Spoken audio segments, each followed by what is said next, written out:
دیکھیں اس دور کی یہاں یہ بھی میں بتاتا جاؤں کہ سب سے بڑی جو ہمارے اندر ہے قدورتیں ہمیں دور کرنی چاہیے عید والے دن خاص طور پہ. دلوں کے ساتھ رہنا چاہیے, ملنا چاہیے. جس سے آپ بہت عرصے سے ناراض ہیں کم از کم اس دن ضرور جا کے, وہ نہیں مناتا تو آپ ضرور منائیں, اس کا بہت زیادہ ثواب ہے. اول تو ہمیں یہ ہونا چاہیے کہ 3 دن سے زیادہ کسی سے قطع کلامی نہیں کرنی چاہیے, مگر آج کل ایسا نفسا نفسی کا دور چلا ہوا ہے کہ لوگوں کی سال جو ہیں وہ ایک دوسرے کو منہ دکھاتے ہی نہیں ہیں, نہ ملتے ہیں. تو یہ عید والے دن میری گزارش ہوگی اپنے ناظرین سے کہ ان کے بھائی بہن احباب جو بھی ایک دوسرے سے ناراض ہیں وہ کوشش کر کے, اگر وہ نہیں آتے تو آپ جائیں. بالکل. کسی نے تو پہلا سٹیپ اٹھانا. بالکل. جب یہ بھی آپ کو ایک ایسی خوشی مہیا ہوگی, ڈاکٹر صاحب جیسے ہمیں آ کے کوئی پیشنٹ بہت کرونک کوئی آ کے کہتا ہے نا میں ٹھیک ہو گیا ہوں, تو پیسہ تو ہمیں مل ہی رہا ہوتا ہے, مگر وہ خوشی ایک جو ہوتی ہے وہ ایک سیٹسفیکشن ہوتی ہے. تو اس میں بھی بہت زیادہ آپ کو سیٹسفیکشن ملے گی جب آپ کسی ایسے ناراض دوست کو, کسی ایسے ناراض بہن کو, ماں باپ کو, بچوں کو, کسی سے بھی آپ ناراض ہیں, جا کے انہیں آپ اس طرح ملیں گے تو میں یہ سمجھتا ہوں کہ کوئی بھی ایسا بندہ نہیں ہے جو آپ کو معاف نہ کرے یا آپ اس کو معاف نہ کریں اتنے بڑے ایونٹ میں. اور پھر اتنے عرصے بعد جب یہ ایک صلح ہوتی ہے یا وہ اس سے خوشی کا جو لیول بڑھتا ہے, اور لیول تو میرا خیال سے بہت سی بیماریاں سے معاف ہو جائیں گی. اس سے بہت زیادہ جو لیول انکریز ہوتا ہے تو بہت ساری بیماریاں جو ہیں وہ خود بخود, ذہنی بیماریاں خاص طور پہ میں سمجھوں گا کہ وہ خود بخود ختم ہو جاتی ہیں. ٹھیک. مولانا صاحب میں یہ چاہوں گا آپ بتائیں کہ عید کا دن کس طرح گزارنا چاہیے؟ عید والے دن جیسے کہا جا رہا تھا مجموعی طور پہ ایک دوسرے کو ملنا ملانا, حقوق معاف کرنا, ایک دوسرے کو راضی کرنا, ایک دوسرے کی خوشی میں حصہ لینا اور انہیں اپنی خوشیوں میں حصے دار کرنا, یہ اس پر اسلام نے بہت زیادہ تاکید کی ہے. اگر غلط فہمی میں بھی کوئی رشتہ دار, کوئی عزیز, کوئی جان پہچان والے دوستوں میں سے کوئی ناراض ہیں تو آپ چل کر جائیں, آپ جائیں اپنی انا مٹا دیں, اس سے انا مٹ جائے گی, انا ختم ہو جائے گی. تو اس میں اسلام نے اس پر بہت زیادہ زور دیا ہے. کہا یاد رکھیے اللہ بھی اس وقت تمہیں معاف کرے گا قیامت کے دن جب تم صلہ رحمی ادا کرو گے اور جب تمہارے رشتہ دار تم پہ راضی رہیں گے. مخلوق کو ناراض کر کے انسان خالق کو راضی نہیں کر سکتا. یہ خوبصورت قانون ہے. کہا یاد رکھو پہلے مخلوق کے حقوق ادا کرو, پہلے لوگوں کو راضی کرو, خدا خود بخود راضی ہو جائے گا. تو عید کا دن بہت خوبصورت دن ہے, صلہ رحمی کا بہت خوبصورت دن ہے, اپنوں کو اپنانے کا بہت خوبصورت دن ہے, اسلامی معاشرے میں خوشیاں بکھیرنے کا, خوشیاں پھیلانے کا. اللہ کرے ہماری دعا ہے, ناظرین کرام سے بھی عرض ہے کہ اس پورے وطن میں خوشیاں تقسیم کیجیے, ایک دوسرے کے غم کم کرو اور ایک دوسرے کو تکلیف نہ پہنچائی جائے. اللہ کرے ایک دن یہ ہماری آنکھیں دیکھیں جب ہماری سرزمین مقدس امن کا گہوارہ بنے. آمین آمین. بے شک بے شک. اور اس کے لیے ہمیں کوشش کرنی ہوگی اور ہم لوگوں کو کوشش کرنی ہوگی. ہم لوگ کو یہ نہیں دیکھنا چاہیے کون کیا کر رہا ہے, سب سے پہلے اپنا محاسبہ اور اپنا جو ہے وہ کرنا ضروری ہے. اس میں ڈاکٹر صاحب ایسا بھی ہوتا ہے کہ لوگ حج عمرہ کے لیے جاتے ہیں, وہ جن سے سال نہیں بول رہے ہوتے ان سے وہ مل کے جاتے ہیں. بالکل ٹھیک ہے. تو جب آتے ہیں تو پھر ویسے ہی ہوئے ہوتے ہیں. تو وہ کہتے ہیں جی ہمیں تو وہ مبارکباد ہی دینے آئے تو ہم دوبارہ اس کو ملنے نہیں جانا. تو میں یہ سمجھتا ہوں یہ ایگو ختم ہونی چاہیے. چھوٹی چھوٹی ایگوز ہیں, اس کو اس میں کچھ بھی نہیں. میں یہ سمجھتا ہوں کہ جب آپ چلے جاتے ہیں تو پتہ نہیں اللہ تعالیٰ کی طرف سے آپ کو کتنی رحمتیں آپ کے اوپر نازل ہو رہی ہو. ٹھیک ہے نا. اللہ نے کہا کہ میں بندوں کے حقوق جو ہے نا وہ معاف نہیں کروں. بالکل. تو ہمیں چاہیے کہ ہم یہ چھوٹی چھوٹی جو اپنی بنائی ہوئی ہیں پراؤڈنیس اس کو ختم کر کے, اگر حج عمرے پہ آپ جاتی دفعہ مل کے گئے تو آتی دفعہ بھی مل لیں, کچھ نہیں ہوتا. بالکل. اور یہ آپ کا یہ بڑا پن سامنے آیا. بالکل بالکل. اور میرا خیال سے کسی سے معافی مانگنے میں شرم اور عار تو کوئی نہیں ہونا چاہیے, نہیں ہونا چاہیے. بالکل. چاہے وہ چھوٹا ہی کیوں نہ ہو یا بڑا ہو, جو بھی ہو. بالکل صحیح. بلکہ ہو سکتا ہے وہ اگلا بندہ خود شرمندہ ہو کر اس کی اصلاح ہو جائے. بے شک. بھائی چارگی تو اسی کا نام ہے نا. ٹھیک ٹھیک.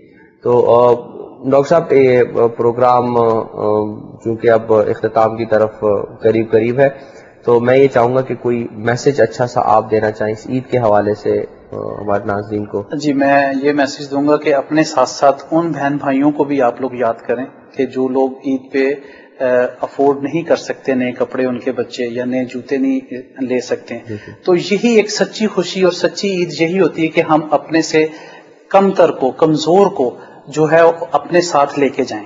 مطلب عید ان ادر ورڈز اپنے لیے تو ہے ہی ہے آپ، لیکن یہ دوسروں کے لیے زیادہ ہے. جی بالکل. آپ کے گھروں میں جو لوگ کام کر رہے ہیں ان کو آپ دیکھ لیں کہ آپ کس طرح ان لوگوں کو کمفرٹیبل کر سکتے ہیں. کپڑے لے دیں، نقدی دے دیں، پیسے دے دیں، جوتے لے دیں، اور جو ان کی ضرورت زندگی ہے وہ اس میں کر دیں. میں بعض دفعہ پرسنلی میری جو ہوتا ہے میں کوشش کرتا ہوں کہ میں پیسے دے دیتا ہوں، کیونکہ اس کی وجہ یہ ہے کہ اس کو شاید جوتے کی ضرورت نہیں، میں اس کو زبردستی جوتا دے رہا ہوں، اس کو کپڑے لے کے دے رہا ہوں، ہو سکتا ہے اس کے پاس کپڑے ہوں، اس نے کوئی اور چیز لینی ہو.